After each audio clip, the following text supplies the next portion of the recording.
Bien, queridos amigos, ya prácticamente eh, estando seguros de que Keiko Fujimori ha ganado esta segunda vuelta, dejando un poquito aparte todos los entretelones en el que nos encontramos, sobre todo las pataletas de Roberto Sánchez y ese intento de incendiar la pradera, de crear una narrativa paralela en la que supuestamente, dice él, se ha cometido una injusticia contra él. Algunos lo presentan como Eber Maraví, como el candidato electo del pueblo. Creo que por ahí Anaí Durán decía que sí, que ellos se sienten ganadores, que han ganado en el Perú, por supuesto, haciendo alusión a que no los votos del extranjero supuestamente hicieron ganar a Keiko Fujimori y cosas de estas. Y bueno, dejando de lado todas estas narrativas, ha salido nuevamente a la palestra un tema que yo creo que con la educación, con el estudio, con la profundización y sacándonos todos estos sesgos ideológicos que lamentablemente han venido diciéndonos y metiéndonos en la cabeza y también aquí en el corazón durante muchos años, el tema del antifujimorismo. Vemos con mucho agrado que el antifujimorismo ha disminuido incluso en aquellas regiones en donde parecía imposible que esto sucediese. Estaba revisando las estadísticas, los números finales, ya casi finales, al 99% y poco más de las actas que se han contabilizado, es decir, a poquito de llegar al final. Y en muchas regiones, como por ejemplo Arequipa la misma región del Cusco, en Junín, en Cajamarca, en regiones que eran bastiones antifujimoristas hace algunos años, pues ha crecido el número de los que han preferido la propuesta de Keiko Fujimori, es decir, una candidata hija del presidente Alberto Fujimori, que ha dejado un legado tremendo. Y de esto es precisamente lo que yo quiero hablar. El antifujimorismo se debilita cuando hay información. El antifujimorismo se debilita también cuando una persona es honesta intelectualmente y prefiere abrazar la verdad a seguir creyendo en esas narrativas. Y también el antifujimorismo se debilita cuando no tienes nada que perder al dejar de ser antifujimorista. Me explico. Hay algunos que realmente viven del antifujimorismo. Durante los últimos 25 años han vivido, han comido del antifujimorismo. Han hecho dinero, han hecho y literalmente hablando, han creado comunidad, se han sentido alguien, incluso han cogido curules, han agarrado puestos de trabajo y ni qué decir en los medios de comunicación y en las redes sociales hace poco con la bandera del antifujimorismo. El antifujimorismo ha dado de comer a muchísima gente y es por eso que muchos, aunque intelectualmente no puedan defender su abierta oposición a Alberto Fujimori y tienen que crear narrativas que saben que son medias verdades y muchas de ellas verdades, falsedades absolutas, aún así no se sacuden del antifujimorismo. ¿Por qué? Porque ellos piensan, creen que esta es una manera de poder vivir. Por eso, queridos amigos, tenemos que luchar en el terreno de la educación, crear una generación que se sacuda de ese chivo expiatorio que ha servido para que durante los últimos 25 años nos gobiernen los peores.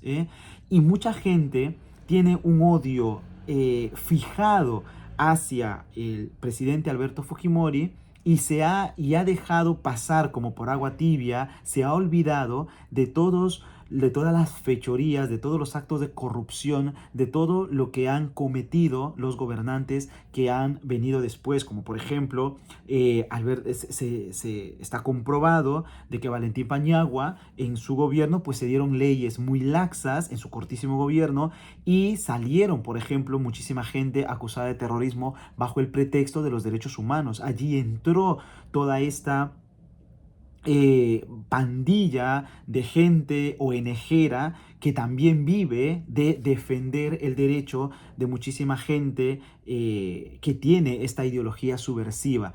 Ni qué decir con Alejandro Toledo, ni qué decir con Alejandro Toledo. Mucha gente no sabe que muchos acusados por terrorismo, sentenciados por terrorismo, han recibido muchas gracias, han recibido muchas reducciones de su penalidad y una serie de privilegios gracias a estos gobiernos caviares que han venido después de Alberto Fujimori.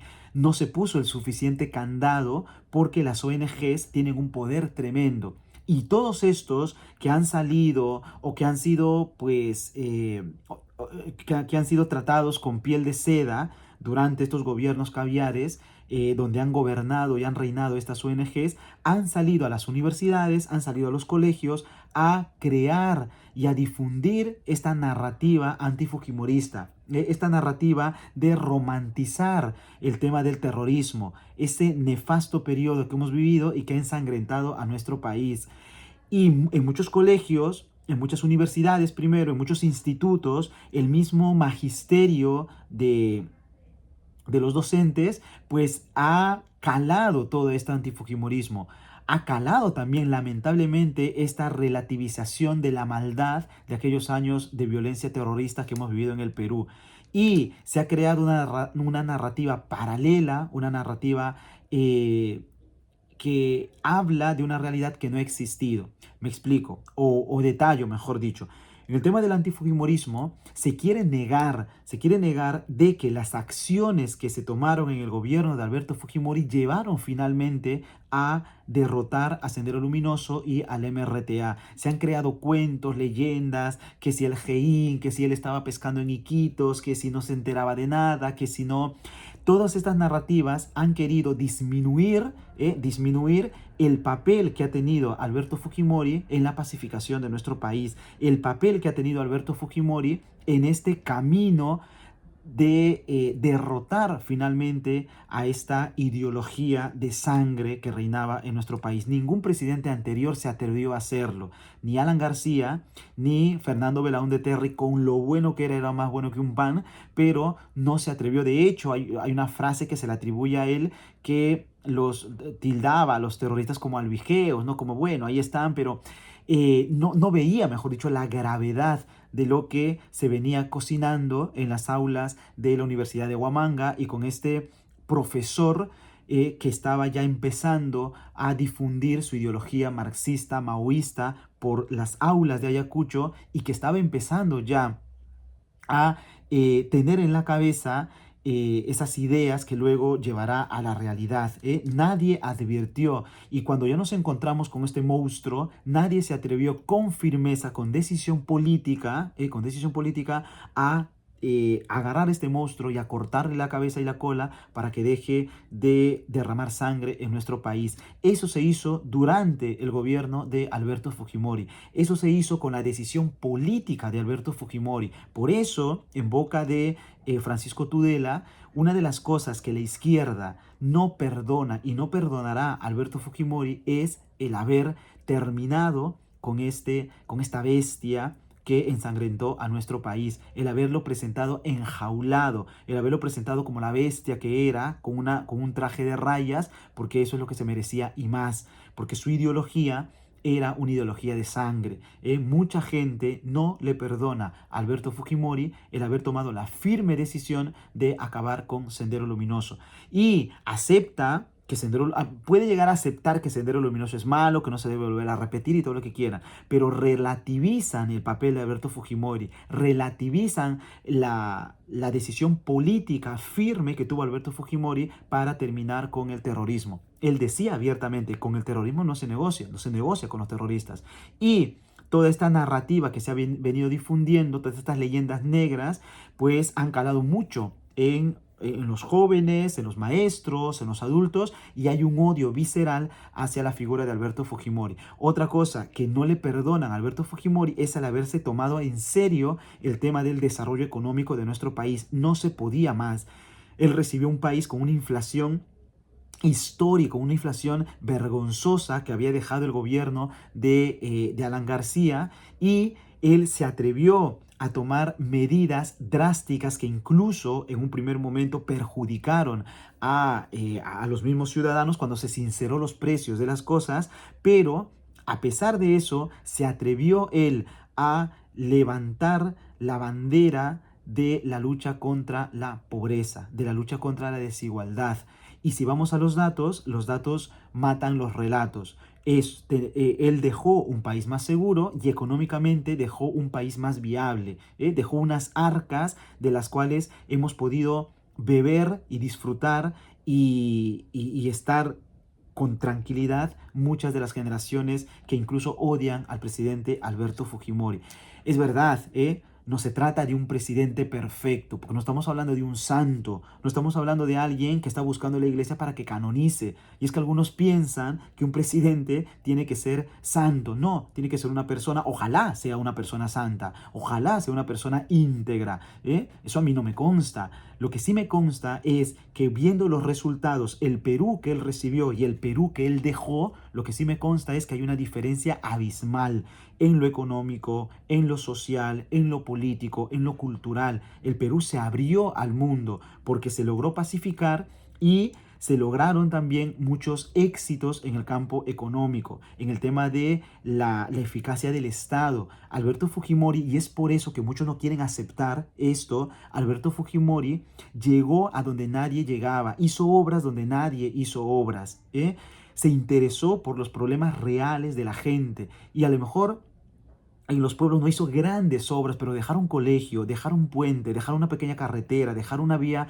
una trocha, dejar un tractor, dejar comida a través del PRONA, que sus hijos puedan ir al colegio bien uniformados, que todas esas cosas que hizo Alberto Fujimori, con las que llegó Alberto Fujimori a la gente, hizo que, por ejemplo, en 1995 ganase abrumadoramente por más del 60% y en primera vuelta se reeligiese como presidente de la República. La gente quería a Alberto Fujimori. Hay videos circulando y me da mucho gusto de Alberto Fujimori en Ayacucho, de Alberto Fujimori en Cusco, de Alberto Fujimori en esas ciudades que hasta, repito, siempre han sido bastiones antifujimoristas porque ahí pegó muchísimo el discurso antifujimorista que durante 25 años se ha venido enseñando y narrando a estos pobladores, a estos alumnos, a estos maestros que, repito, tienen un odio visceral hacia Alberto Fujimori y hacia todo lo que hizo. No estamos hablando de un santo, estamos hablando de un estatista, estamos hablando de un político que encontró una realidad y dejó otra, que dejó un país más viable, que del que todos nos estamos, del que todos podemos vivir y del que todos podemos disfrutar. El hecho de que los maestros podamos cobrar mensualmente, el hecho de que los policías no tengan que esperar 3, 4, 5 meses para cobrar, el hecho de que las enfermeras, los doctores tengan, porque hay una caja fiscal, hay unas reservas que pueden dar crédito, o mejor dicho, pueden dar base a que el Perú siga adelante, pueda seguir teniendo préstamos y pueda ser un país viable todavía, a pesar de lo que en estos 25 años hicieron los presidentes caviares, los presidentes de tendencia zurda que hemos tenido, los presidentes inútiles que hemos tenido y que no han hecho nada por seguir esta línea de crecimiento, a excepción del segundo gobierno de Alan García. Entonces, queridos amigos, esta narrativa antifujimorista tiene que salir de la mente de nuestros jóvenes, porque no llegamos a nada con esto. Con la narrativa antifujimorista, lo único que se ha logrado es dejar pasar por alto todos los actos de corrupción que cometieron los presidentes que vinieron después. Fíjense dónde está Alejandro Toledo. Y me solidarizo con el cáncer que tiene y por supuesto es una persona ya mayor y ojalá pues yo digo, no encuentre una salida, un indulto o algo, pero eso no quita lo que hizo, que él se aprovechó y es un ferviente, o era, no sé ahora cómo será, un ferviente antifujimorista, un militante antifujimorista, pero miren cómo terminó, enlodado en la corrupción. Lo mismo Ollanta Humala y su mujer, que ahora está en Brasil allí disfrutando mientras su esposo está en la cárcel, no por haber sido un tío inocente, un tío que no hizo nada, también se vendió a Odebrecht. Y lo mismo podemos decir de Pedro Castillo, lo mismo podemos decir de Martín Vizcarra. son presidentes que vinieron después con el discurso antifujimorista, con el discurso en contra de Alberto Fujimori, llegaron al poder, con el no a Keiko, con el Fujimori nunca más, con el no al dictador, llegaron al poder. Y fíjense lo que hicieron, fíjense en dónde están, dónde terminaron, porque bajo la capa del antifujimorismo ellos han podido hacer y sobre todo deshacer en estos últimos años. Ese ha sido el antifujimorismo, para eso ha servido el antifujimorismo, para ser un chivo expiatorio que distraiga a la gente, a los incautos, de los reales problemas actuales que estamos viviendo. No estoy diciendo que no hubo errores, que no hubo cosas malas que se hizo en el gobierno de Alberto Fujimori. ¿Hubo corrupción? Claro que sí, hubo corrupción en el gobierno de Alberto Fujimori y hubo actos que tenemos que lamentar y que tenemos que rechazar y que tenemos que no volver a repetir.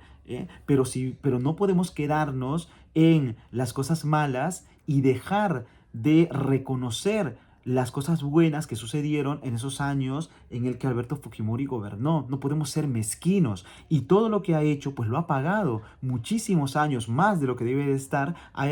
Ha pasado en la cárcel, encerrado, privado de sus hijas, privado de su libertad. En este país desagradecido con este hombre que liberó al país, que liberó del terrorismo al país, que liberó del hambre, que lo liberó de la pobreza más extrema en la que vivía y que dejó un país mucho mejor de lo que encontró. Entonces, reconocer esto no te hace fujimorista, no quiere decir que tú vayas a inscribirte al partido de Keiko Fujimori, o no quiere decir que vayas a tener un cuadro de Alberto Fujimori. Algunos lo hacen y algunos tienen motivos para hablar, para admirar a Alberto Fujimori por distintos motivos, pero mínimamente, con honestidad intelectual, hay que reconocer que fue un gobierno que nos sacó de la barbarie en la que nos encontrábamos. Pregúntenle a sus abuelos cómo se vivía en los años 70, en los años 80, el desastroso gobierno dictatorial de Alvarado, el desastroso gobierno de Alvarado. Entonces, después lo desastroso que fue Alan García, por supuesto, Velasco Alvarado, de Velasco Alvarado, la llamada reforma agraria, que no fue más que un pretexto para robar y saquear a los que tenían, que no fue más que un pretexto para poner por obra aquello de quítale al rico, quítale al que tiene para dárselo al pobre, porque luego eso se repartió entre los amigotes de Velasco Alvarado. Y todo ese desastre que supuso esos 30 años de, de atraso que hemos tenido en el gobierno dictatorial de Velasco Alvarado. Y lo que sucedió con Alan García en su primer gobierno, ese país desastroso encontró a Alberto Fujimori y dejó un gobierno distinto.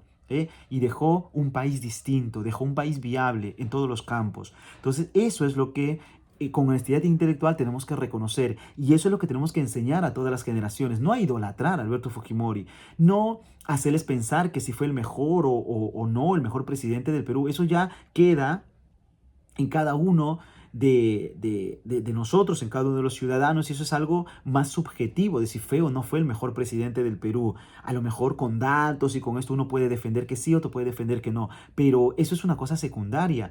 Lo que sí es esencial es reconocer que Alberto Fujimori fue un gran presidente, y fue un presidente que encontró una realidad y dejó otra, y de esa realidad nosotros estamos viviendo. Y esa realidad, esa constitución y ese manejo del Estado, con sus falencias, por supuesto, ha sido siempre atacada por los demás gobiernos, y ha estado siempre amenazada, y nunca más que en estos últimos 10 años con Ollanta, pero luego se ayornó, pero sobre todo con Pedro Castillo.